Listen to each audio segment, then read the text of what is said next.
The stars looked peaceful from the bridge of the Earth defense ship Valiant as it moved through the cold darkness near Jupiter. Captain Jake Morrison stood watching the distant planets through the large window while his crew worked at their stations. Behind him, the ship had been on patrol for 3 weeks now, and nothing unusual had happened during that time. Lisa Torres sat at her post checking the long-range sensors while Ryan Blake worked on the engine systems from his station. Amy Patterson listened to radio signals from Earth and other human ships in the area. Morrison had been a ship captain for 12 years and he knew space could be dangerous, but today felt different somehow. The crew seemed more relaxed than usual, and even the ship computers were running quietly. Torres looked up from her screen and called out that all sensors showed normal readings. Blake reported that the engines were working perfectly and Patterson said communications were clear. Everything seemed routine until the space around them began to change. Torres suddenly sat up straight in her chair and stared at her sensor display. Her face went pale as she read the numbers appearing on her screen. She called out to Morrison that something very large was coming toward them from deep space. The captain hurried to her station and looked at the readings himself. What he saw made his heart beat faster because the objects were bigger than any human ship ever built. Morrison ordered the crew to battle stations as huge dark shapes began appearing in the distance. The alien ships were massive and looked nothing like human vessels. They had sharp edges and strange curves that seemed to bend the light around them. Blake counted at least 20 ships, and they were all heading straight for Earth. Patterson tried to contact Earth Command, but her radio signals were being blocked by some kind of interference. The largest alien ship moved closer to the Valiant, and Morrison could see it was easily 10 times bigger than his own vessel. Strange lights pulsed along its hull and weapon ports could be seen on every surface. Torres reported that the alien ship was scanning them with some kind of energy beam that made their instruments go crazy. Morrison knew they were in serious trouble, but he had to find out what these aliens wanted.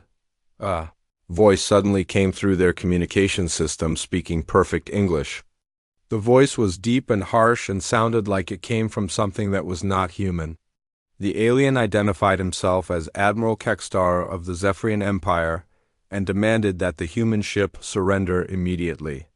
Morrison asked what the aliens wanted, but Kekstar only repeated his demand for surrender. Morrison refused to give up his ship and tried to turn away from the alien vessels, but discovered that his engines would not respond to commands.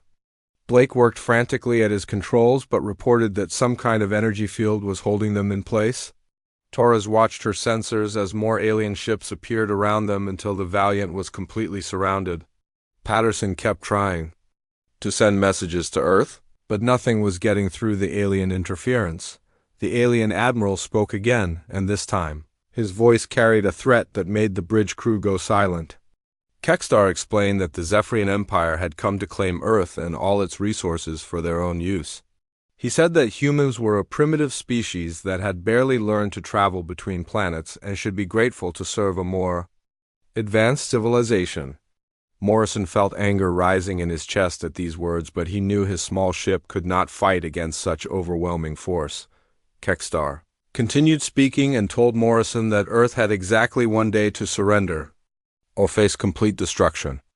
The Admiral explained that the Zephyrian Empire controlled thousands of worlds across the galaxy and had never met a species that could resist their power. He said that humans could either become servants of the Empire or be wiped out entirely. There would be no other choice given to them. Morrison demanded to speak with whoever was in charge of Earth's defense, but Kekstar laughed at this request. The alien admiral said that Earth's military forces were pathetic compared to Zephyrian technology and that resistance would only lead to unnecessary suffering. He told Morrison that the Empire had destroyed 40,000 different species who had tried to fight against them. Humans would not be any different from all the others who had failed. The captain looked around at his crew and saw the fear in their eyes, but also something else that made him proud. Torres was still working at her station trying to find a way to break free from the alien energy field. Blake had not stopped attempting to restart their engines, and Patterson was recording everything the aliens said. His people were scared, but they had not given up hope yet. Morrison spoke directly to Admiral Kextar and told him that humans would never surrender to invaders, no matter how powerful they claimed to be. He said that Earth had survived many wars and disasters throughout history and would find a way to survive this threat as well. Kextar seemed surprised by this response and asked Morrison if he truly believed that primitive humans could defeat an empire that ruled most of the galaxy. The human captain replied that he did not know if Earth could win, but he knew that his people would fight until the very end. Morrison explained that humans had a long history of refusing to give up even when facing impossible odds. Kextar made a sound that might have been laughter, and said that Morrison would soon learn how foolish such thinking really was. Without warning, the alien ship fired some kind of weapon that shut down all power aboard the Valiant. The lights went out and all the instruments stopped working as the crew found themselves floating in complete darkness. Morrison realized that the aliens had disabled his ship without even trying very hard, and this made him understand just how outmatched humanity really was. As emergency power slowly came back online, he knew that Earth was about to face the greatest threat in human history, and conventional weapons would not be enough to save them. The alien transport beam pulled Jake Morrison from his disabled ship and deposited him in a cold metal chamber aboard the Zephyrian flagship. The walls were covered with strange symbols that seemed to glow with their own light, and the air smelled of chemicals he could not identify. Guards that looked like giant lizards wearing armor escorted him through long corridors filled with alien technology that hummed and clicked in patterns he did not understand. Admiral Kextar waited for Morrison in a room that appeared to be some kind of command center. The alien was even more intimidating in person than his voice had suggested over the radio. He stood nearly 8 feet tall with dark green scales covering his body and yellow eyes that seemed to look right through the human captain. Sharp teeth showed when he spoke, and his clawed hands rested on weapons that could kill Morrison instantly. The Zephyrian admiral asked Morrison why humans thought they could resist an empire that had conquered most of the known galaxy. He explained that his people had been expanding across space for over 5,000 years and had never encountered a species that continued fighting after being shown how outmatched they were. Most civilizations surrendered immediately when they saw Zephyrian military power, while others were destroyed so quickly that resistance became impossible. Morrison told Kextar that humans were different from other species because they had learned to survive on a dangerous planet where everything tried to kill them. He explained that Earth had ice ages and volcanic eruptions and deadly storms that had made his people tough and stubborn. The alien admiral seemed puzzled by this explanation and asked why environmental challenges would make humans better warriors than species with superior technology. Back on Earth, Lisa Torres had taken command of the Valiant after Morrison's capture and was working with other Earth Defense Force ships to coordinate a response to the alien threat. The crew had managed to restore most of their ship's systems, but they knew that conventional weapons would be useless against Zephyrian technology. Ryan Blake and his engineering team were studying pieces of alien equipment that had broken off during the encounter and trying to understand how it worked. Dr. Sam Rodriguez led a team of scientists at the Luna Research Station who were analyzing every bit of information they could gather about the alien visitors. They had intercepted Zephyrian communications and were working to decode their language and learn about their culture. What they discovered was both frightening and encouraging because the aliens seemed to rely heavily on intimidation rather than actual fighting. President Maria Santos called an emergency meeting of the Global Defense Council in an underground bunker beneath the Rocky Mountains. Military leaders like General Peter Kane argued that Earth needed to mobilize every available weapon and prepare for total war. Diplomats such as Ambassador Helen Wright wanted to negotiate with the aliens and find a peaceful solution that would save human lives. The debate continued for hours as reports came in from around the world about alien ships positioning themselves above major cities. The Zephyrians were clearly preparing for something, but they had not yet begun attacking civilian targets. General Kane believed this was just psychological warfare designed to make humans surrender without a fight. Ambassador Wright thought it might mean the aliens were willing to accept Earth submission peacefully. Dr. Nathan Cross had been studying Zephyrian historical records that his team had managed to decrypt from intercepted transmissions. What he found changed everything because it showed that the alien empire had never faced prolonged guerrilla warfare from any species they had conquered. Most civilizations either gave up immediately or fought conventional battles that they lost quickly due to inferior technology. Cross presented his findings to President Santos and explained that humans might have an advantage that no other species had possessed. He said that Earth's long history of warfare had taught people how to fight against superior enemies using tactics that conventional militaries could not counter. Guerrilla fighters throughout human history had defeated much larger and better equipped armies by refusing to fight on their enemies' terms. President Santos authorized Operation Defiance based on Cross's research and General Kane's strategic planning. The operation would use Earth's diverse terrain and human adaptability to wage an unconventional war that the Zephyrians would not expect. Instead of trying to match alien technology with human weapons, they would use tactics that had worked against superior forces throughout history. Underground resistance cells began forming in cities around the world as ordinary people prepared to fight for their freedom. In New York, former Special Forces operative Alex Chun taught urban warfare techniques to groups of volunteers who had never held weapons before. His students learned how to move through sewers and subway tunnels and how to strike quickly before disappearing into crowds of civilians. In the Amazon rainforest, survival expert Carlos Mendez showed indigenous peoples how to use their knowledge of the jungle to set traps for alien patrols.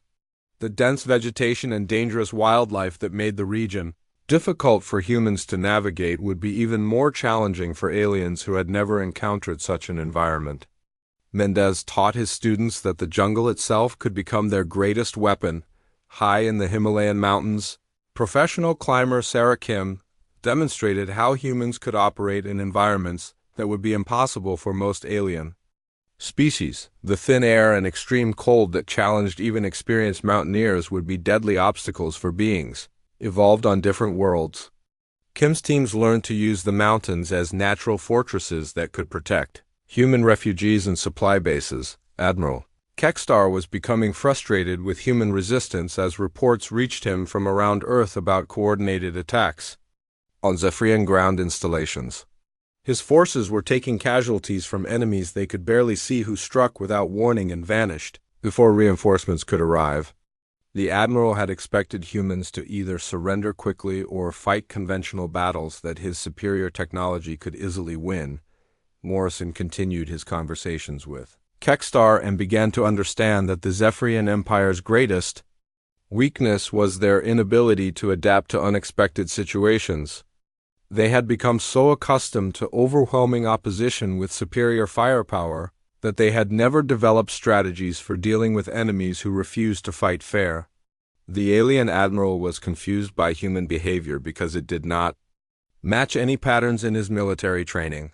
Torres led the first successful counterattack against a Zephyrian patrol using modified human ships and tactics that Blake's engineering team had developed. The aliens were caught completely off guard by humans who attacked from multiple directions at once and used their own disabled ships as weapons. The victory was small, but it proved that Zephyrians could be defeated if humans were willing to think creatively about warfare. 3 months had passed since the Zephyrian Empire first arrived at Earth, and Jake Morrison remained a prisoner aboard Admiral Kekstar's flagship. During his captivity, he had learned more about alien psychology than any human before him through careful observation and strategic conversations with his captor. The Admiral seemed genuinely puzzled by human behavior and often asked Morrison to explain why his people continued fighting when defeat appeared certain. Morrison discovered that the Zephyrian Empire's strength came from their ability to predict and counter conventional military strategies used by most species throughout the galaxy. Their computers could calculate the likely responses of enemy forces and prepare countermeasures that made resistance seem hopeless. However, humans kept doing things that their models said were impossible or irrational, and this was causing serious problems for Zephyrian commanders on Earth. The resistance had evolved far beyond what Admiral Kextar and his forces had expected. When they first arrived, Lisa Torres coordinated space operations from a hidden base on the moon, while Ryan Blake worked with teams of engineers to reverse engineer captured alien technology. Every major city had become a maze of tunnels and hidden bases where human fighters could strike at occupying forces and then disappear before reinforcements arrived. The Zephyrians controlled Earth's skies with their superior spacecraft, but they could not secure the ground because humans refused to fight conventional battles. Instead of lining up in formation to be destroyed by alien weapons, resistance fighters used hit-and-run tactics that had been perfected during centuries of human warfare. They struck at supply convoys and communication centers before melting back into civilian populations that the aliens could not distinguish from combatants. Dr. Nathan Cross had been working with cryptographer Ellen Foster at the Lunar Research Station to hack into Zephyrian communication networks. Their breakthrough came when they realized that alien encryption was designed to prevent other advanced civilizations from breaking their codes, but had never been tested against the kind of creative thinking that humans brought to problem solving. Foster's team used techniques borrowed from human puzzle games and mathematics to crack systems that had protected Zephyrian secrets for millennia. The intercepted communications revealed that Admiral Kextar had been filing increasingly frustrated reports to the Imperial High Command about human irrationality and suicidal persistence. His superiors were demanding quick victory, but the Admiral could not deliver results because his enemy refused to behave according to established patterns. Other Zephyrian commanders throughout the galaxy were beginning to ask questions about the situation on Earth. Cross and Foster also discovered that the Zephyrian communication network connected every world in the Empire and could reach billions of beings across thousands of star systems. More importantly, many of the subjugated species were secretly monitoring Imperial communications and would hear any message broadcast through the main channels. This gave Cross an idea that could change the entire war, but it would require getting Morrison access to the alien communication array. Torres had been planning a rescue mission to free Morrison from the Zephyrian flagship, but Cross convinced her to modify the objective. Instead of simply extracting their captain, the strike team would need to get him to the ship's main communication center so he could broadcast a message throughout the Empire. The mission would be extremely dangerous because the flagship was heavily defended and the team might not survive long enough to escape. The rescue team included Torres as mission commander, demolitions expert Rick Stone, infiltration specialist Maya Patel, and a dozen other volunteers who knew they might not return. Blake had modified their small ships with hybrid human-alien technology that could penetrate Zephyrian defenses if they were lucky and skilled enough. The attack would need to be timed perfectly to give Morrison enough time to deliver his message. Morrison had been preparing for this moment by memorizing everything he wanted to say and practicing the alien communication system during his conversations with Admiral Kextar. He had convinced the Admiral to show him various ship systems by claiming scientific curiosity about Zephyrian technology. Kextar seemed to enjoy demonstrating the superiority of his civilization and had no idea that Morrison was gathering intelligence for an escape attempt. The rescue began when Torres led her strike team in a direct assault on the flagship's docking bays while creating maximum confusion and distraction. Stone's explosives disabled several key systems, while Patel's infiltration skills got the team past internal security measures that were designed to stop conventional attacks. The Zephyrians responded exactly as Morrison had predicted based on his observations of their tactical thinking. Morrison used the chaos to break free from his cell and make his way toward the ship's communication center while avoiding alien security forces who were focused on repelling the human boarding party. His weeks of studying the ship's layout during his imprisonment paid off as he navigated through corridors filled with smoke and emergency lighting. Several times he had to hide from Zephyrian soldiers who were rushing to defend critical systems. The communication center was protected by automated defenses that Morrison bypassed using codes he had memorized from watching Kextar operate similar systems. The alien admiral had never suspected that his human prisoner was capable of understanding Zephyrian technology well enough to use it against them. Morrison activated the galaxy-wide broadcast system and began transmitting his message to every corner of the Empire. His warning was simple, but terrifying for anyone who understood its implications. Morrison spoke directly to all the subjugated species listening throughout Zephyrian space and told them that humans were different from every other civilization the Empire had encountered. He explained that Earth's people did not surrender when outgunned, and did not break when their cities burned, and did not stop fighting even when victory seemed impossible. Morrison revealed that human resistance fighters had been studying Zephyrian tactics and had identified specific weaknesses in their supply lines and blind spots in their military formations.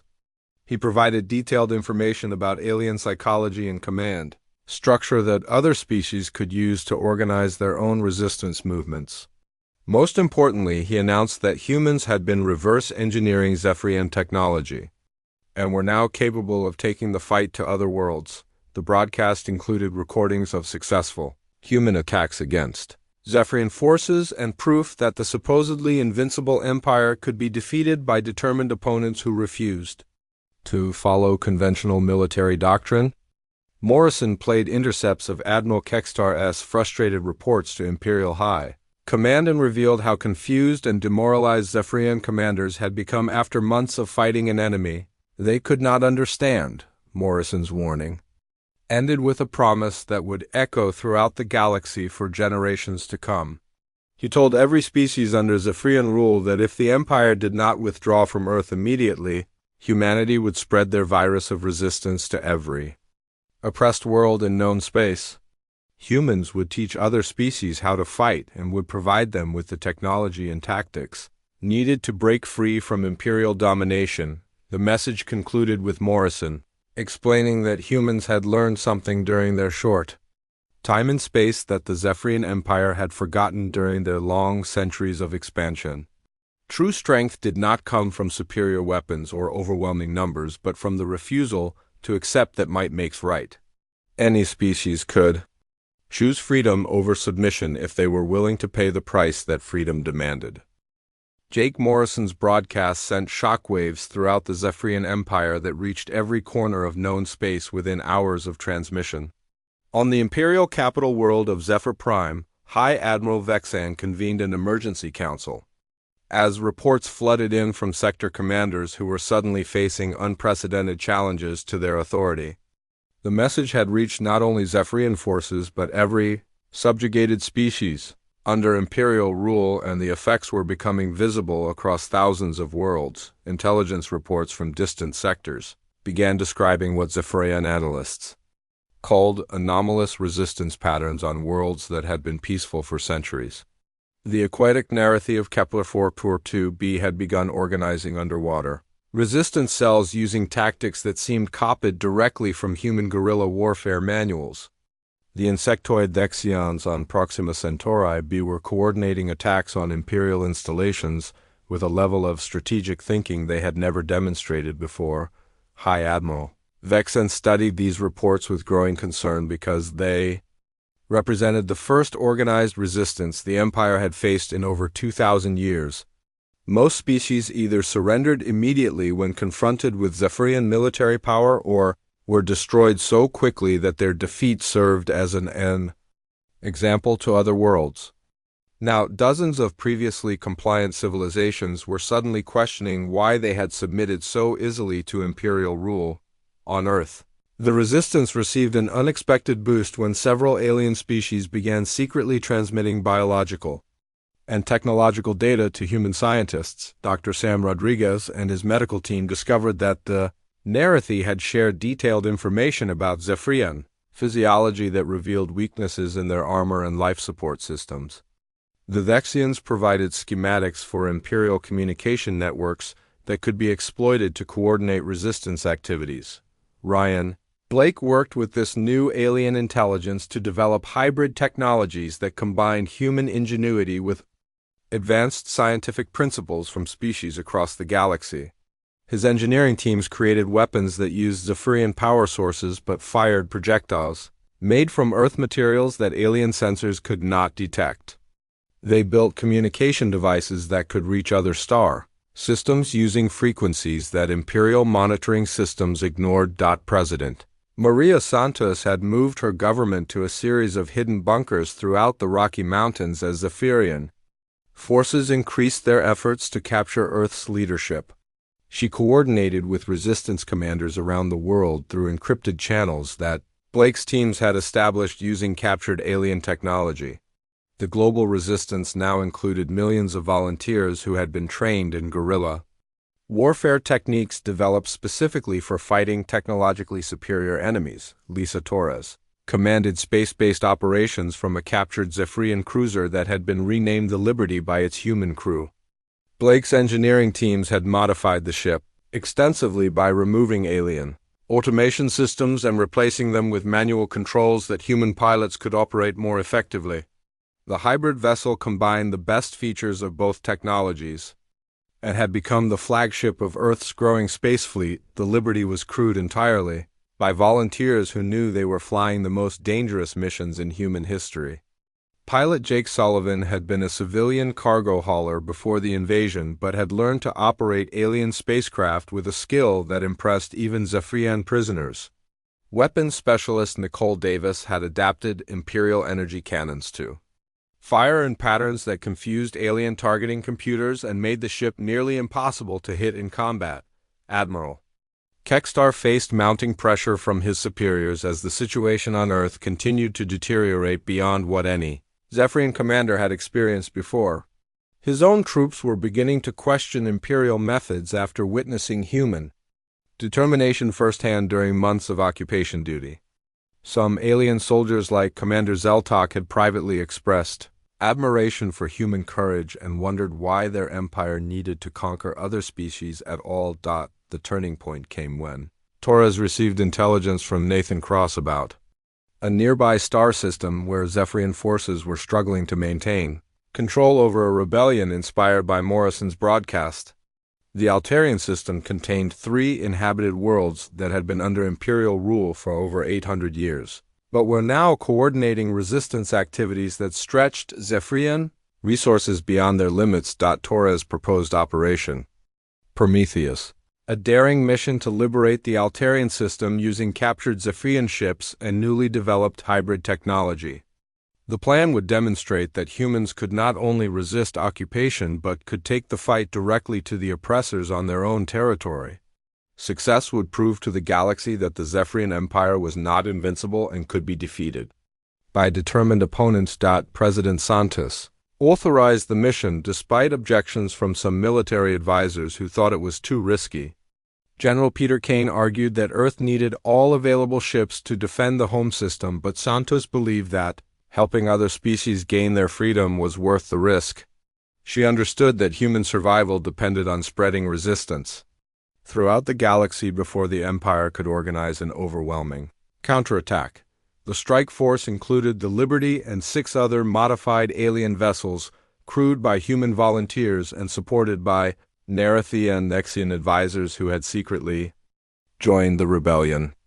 Torres commanded the fleet while Morrison provided strategic coordination from Earth based on his detailed knowledge of Zephyrian psychology and tactics.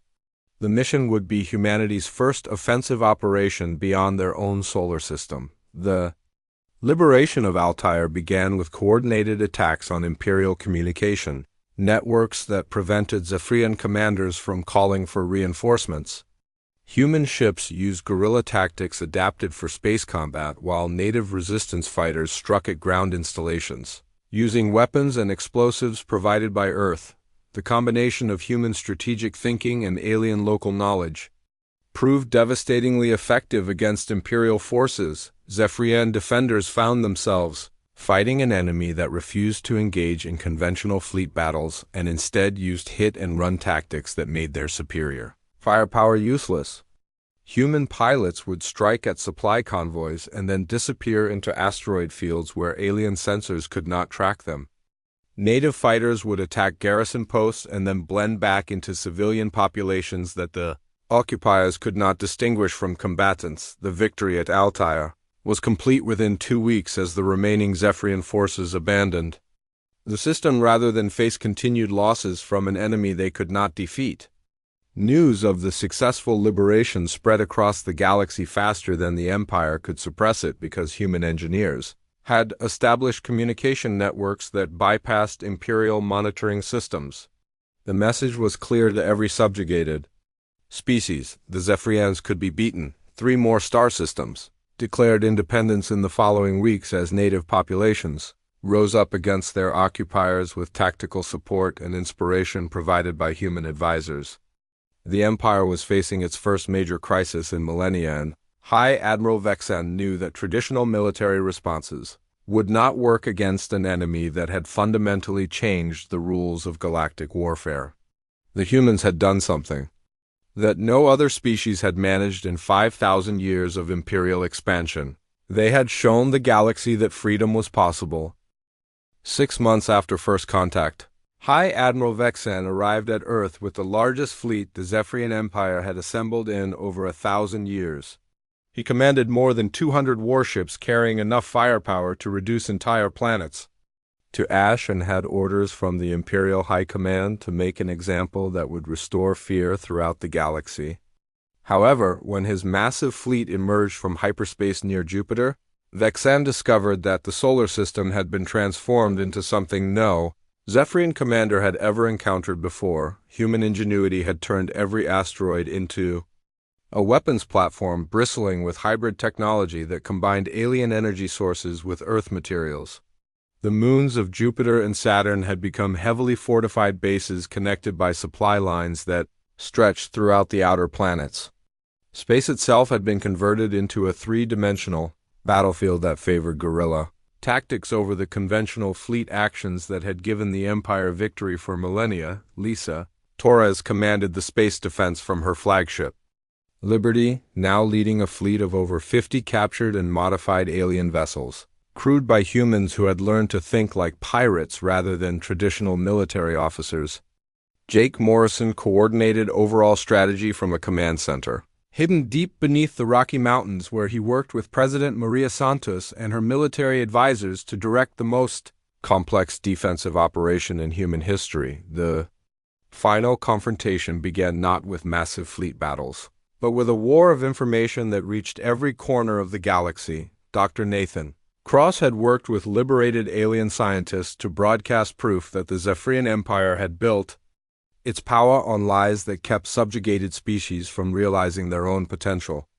Historical records showed that many primitive civilizations had possessed advanced technologies and rich cultures before being conquered by imperial forces. Cross revealed that the Empire had been stagnating for centuries while relying on intimidation, rather than innovation to maintain control over its vast territories. The Zephyrians had become so dependent on their reputation for invincibility that they had stopped developing new technologies or strategies for dealing with unexpected challenges. This weakness had been exposed by humans who refused to be intimidated by superior numbers or advanced weapons. President Santos addressed the galaxy through communication networks that now connected liberated worlds across multiple star systems. She offered an alternative to imperial rule that had never been attempted on such a scale: a federation of free worlds where each species would contribute its unique strengths to the common good. The message was supported by leaders from newly liberated systems including Narathi Admiral Kefala and Vexian Hive Speaker Threxen. High Admiral Vexen ordered his fleet to begin bombardment of Earth's major cities, but discovered that his target had become almost impossible to attack effectively. Human defenders had learned to use the planet's natural features as shields, while creating false targets that wasted Imperial ammunition. Every major population center was protected by underground shelters, connected to tunnel networks that could evacuate millions of people within hours.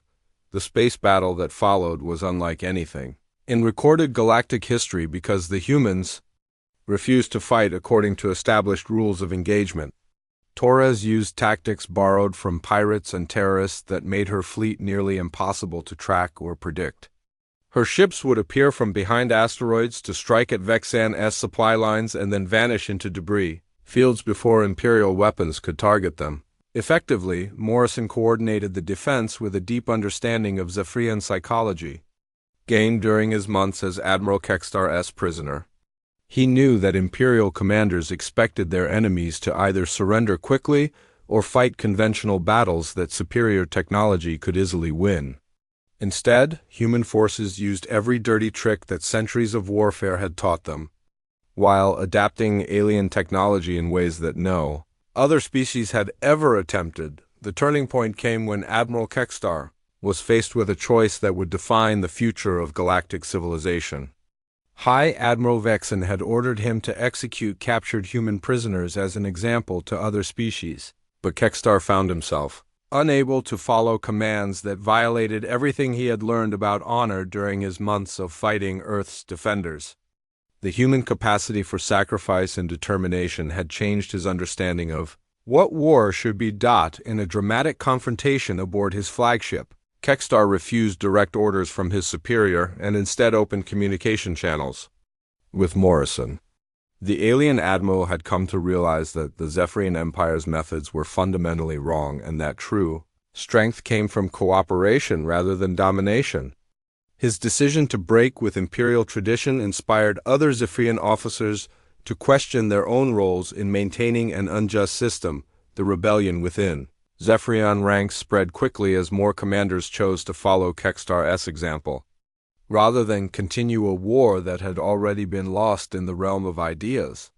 Vexen found his own fleet fragmenting as ship captains either joined the mutiny or withdrew from combat rather than fight against people they had come to respect. The Empire's greatest weakness had always been its dependence on unquestioning obedience from subordinates, who were never taught to think for themselves. The conflict ended not with a great battle, but with the signing of the Terran Accords, the first treaty in galactic history that was negotiated between equals rather than imposed by conquerors. Morrison and Santos represented Earth, while Kekstar spoke for Zephyrian forces who had chosen freedom over blind loyalty to an empire that had lost its way. Representatives from dozens of liberated worlds added their voices to create something unprecedented in known space. The Zephyrian Empire did not collapse immediately, but began transforming into something that had never existed. The Four, a voluntary alliance where strength came from diversity rather than uniformity. Species that had been enemies for millennia discovered that cooperation produced better results than conquest, while former imperial worlds learned that freedom required responsibility as well as rights. Morrison's final log entry reflected on how humanity's greatest contribution to galactic civilization had not been superior technology or military prowess, but their refusal to accept that might makes right. The warning he had given the galaxy 6 months earlier had not just been about human capabilities, but about the possibility that any species could choose dignity over submission if they were willing to pay the price that freedom demanded. The epilogue took place 5 years after the signing of the Terran Accords as the galaxy continued its slow healing process. Former Zephyrian Admiral Kekstar worked alongside human diplomats to integrate more worlds into the growing Federation, while helping his own people adapt to a universe where cooperation had replaced conquest. Earth had become not just humanity's home but a symbol of hope for any species that refused to accept oppression. The final scene returned to the outer solar system, where a new generation of human and alien crews patrolled together aboard ships that blended the best technologies and traditions of multiple civilizations. Admiral Morrison looked out at the stars from the bridge of his new flagship and knew that humanity's greatest adventure was just beginning, because they had learned that the universe was big enough for everyone to find their place among the infinite possibilities of space.